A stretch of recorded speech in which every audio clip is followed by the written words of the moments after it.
আসসালামু আলাইকুম। তো আজকে আপনাদের কাছে আসলাম একটা খেজুরের গাছ নিয়ে। দেখেন এই খেজুর গাছটার মধ্যে কীরকম খেজুর আসছে, আর খেজুরের কালারটা অন্যরকম, একটু লাল সাইড, লালের মতো দেখা যাচ্ছে, আর একটা আছে হলুদ। তো জানি না এই খেজুরের নাম কি। যদি আপনারা কেউ জানেন তাহলে এই কমেন্টস বক্সে লিখে যাবেন। আমি প্রথম দেখলাম এই খেজুরটা এত লাল কালার, কি কালার তাও বলতে পারতেছি না, লালই বললাম। তো দেখুন খেজুরগুলো কত সুন্দর আর মিষ্টি, প্রচুর মিষ্টি। এগুলো পাকলে কালা হয়ে যায়, আর যেগুলা হলুদ আছে এগুলা পাকলে আবার দেখা যায় লাল খয়েরি কালার হয়ে যায়। তো দেখতেই থাকুন কত সুন্দর। আর সৌদি আরবে এই ন্যাচারাল দৃশ্যগুলো দেখতে খুবই ভালো লাগে, কেননা এটা হচ্ছে একটা মরুর দেশ। আর মরুর দেশে যদি আপনি কোনো ধরনের গ্রিন কালার জিনিস দেখেন তাহলে নিশ্চয়ই আপনি আশ্চর্য হবেন, কারণ এই সৌদি আরবের মাটিতে শুধু কী বলে এটাকে, অনেক ধরনের ফল গাছ হয়। পানি না থাকলেও দেখা যায় আপনি এক জায়গার মধ্যে এগুলা রোপণ করবেন, হয়ে যাবে।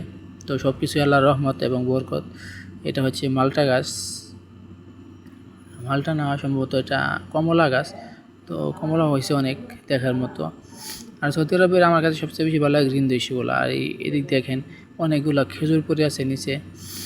আসলে যে দেশে জিনিসের খেজুরের কোনো দাম নাই, তো আমাদের বাংলাদেশে হয়তো অনেক দাম। দেখেন খেজুর গাছের মধ্যে কী পরিমাণ, নিচে যে পরিমাণ পড়ে রয়েছে উপরে তার চেয়ে বেশি আছে।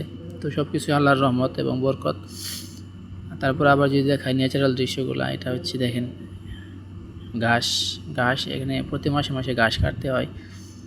ওটা হচ্ছে বাসা। তো সেটা কলা গাছের মতো, এটা কী গাছ আমি এত জানি না।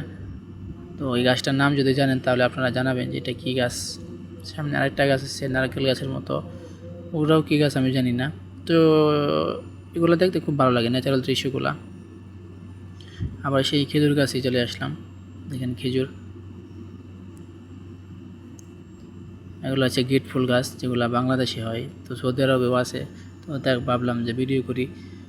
আমার কাছে খুবই ভালোই লাগে এই দৃশ্যগুলো দেখতে। তো আপনাদের কাছে কীরকম লাগে আপনারাও জানাবেন কমেন্টসের মাধ্যমে। মরুর দেশ, এই মরুর দেশের মধ্যে যদি কোনো ন্যাচারাল দৃশ্য দেখা যায় তা দেখতে আরও অনেক বেশি ভালো লাগে।